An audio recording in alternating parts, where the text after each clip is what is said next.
Oh, hey everyone, this is Matt Finucci with Finucci Canine Training here with Xander here, and then Atlanta.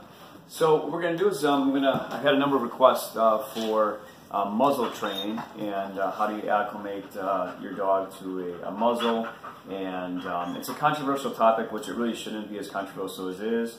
You know, if you want to, use it for any circumstances. If your dog is nervous at the vet, has a bite history, which is really important to take care of it. Make sure that your dog is muzzled properly in certain circumstances, high levels of stress, if it's injured. There's a lot of different applications where a muzzle is important to have and then to acclimate your dog to it. Xander and Atlanta currently are not acclimated to muzzles. However, Mackenzie, our first German Shepherd, was. She was not very good with Xander. He was all jacked up. Oh boy.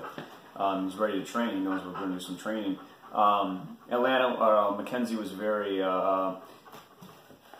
nervous and actually aggressive towards like a male vet during procedures, stuff like that. So we had her muzzled during that so no one got bit. Even though she never bit anybody, it was important to be safe. So I'm going to show you right now just two different muzzles, one that I recommend and one that I don't.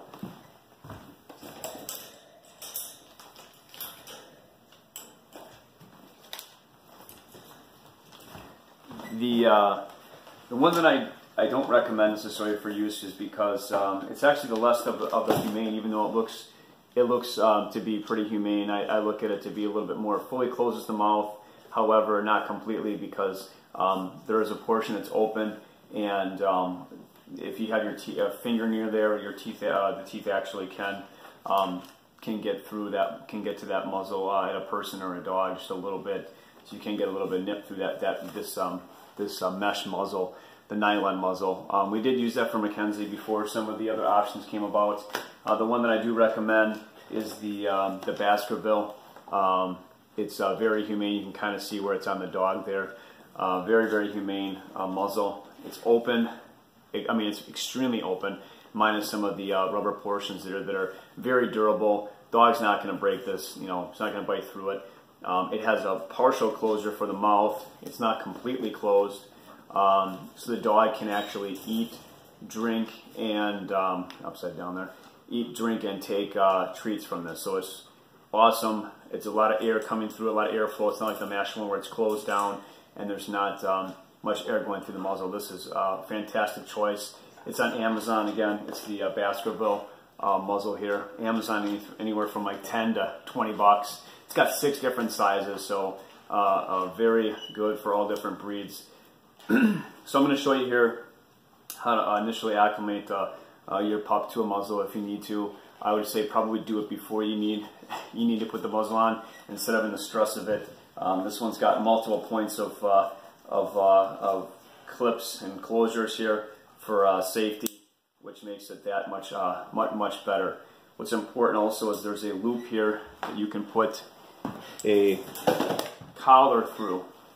Don't forget to put this collar through the bottom loop portion here. There's a loop here. Make sure you put that through, because if you don't, the dog will have a potential chance of pulling that muzzle off of its head area. So just to let you know, make sure this is an extra point of security here. So you clip this on the dog, of course, around the collar, and then you can put the muzzle here, as you see, on the dog.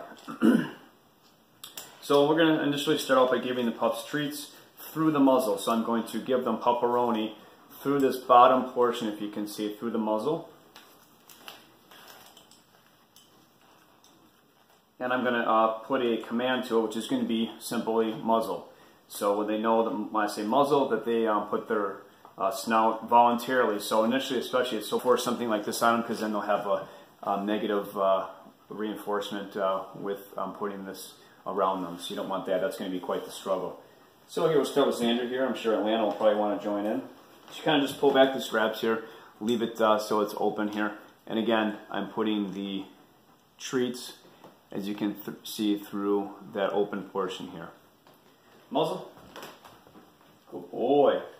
So you can see he's voluntarily putting his nose through the muzzle here. Stand. Muzzle. Good boy. So Atlanta wants to join. You want to come in, girl? So right now I'm acclimating 2 dogs to the muzzle. Atlanta, muzzle. Good girl. So then you do that throughout like a couple times through the day. A couple reps. Yeah, good boy. He's even doing it without it there being a treat in there. There's a little bit of peanut butter left in there. So what you want to do also, after you hand the treats through, I would say about a week or so, you should be able to properly acclimate, if not less, depending on how many reps you get in, a dog to a muzzle. Good boy.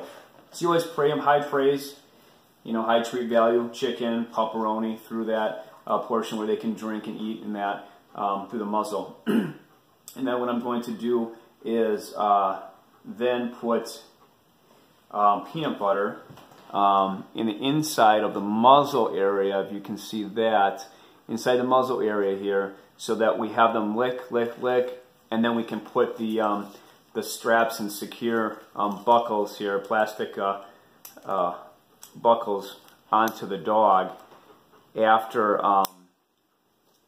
it's licking, it's concentrating on licking that peanut butter, and then we can do the adjustments on the muzzle and have it properly fit the dog, okay? So of all the dogs I've worked with since May, pit bulls, shepherds, pit bull mixes, Akita, Shar-Peis, I mean all different labs, I mean multiple different dogs. I've been blessed to be able to work with all these different breeds. I've only had to muzzle one dog during aspects of training, and that was just temporary, and we've got him better where we don't have to use the muzzle now for him. So I'll show that story when I get a chance to be able to show that success story with the Australian Shepherd, 90-pound Australian Shepherd. So we'll go through that. I'm gonna next I'm gonna take a break here. I'm gonna put the peanut butter and show you how that works and how the dog will lick through the muzzle and will voluntarily have that muzzle on them longer. So then you can then put the straps on. So take a little break here. Video 1 of 2. 2 of 2, of course, is going to be attached to this Facebook post also. I've got a YouTube channel, Vinucci Canine Training also. You're going to be able to see that 2 of 2 video. And this is, so stay tuned.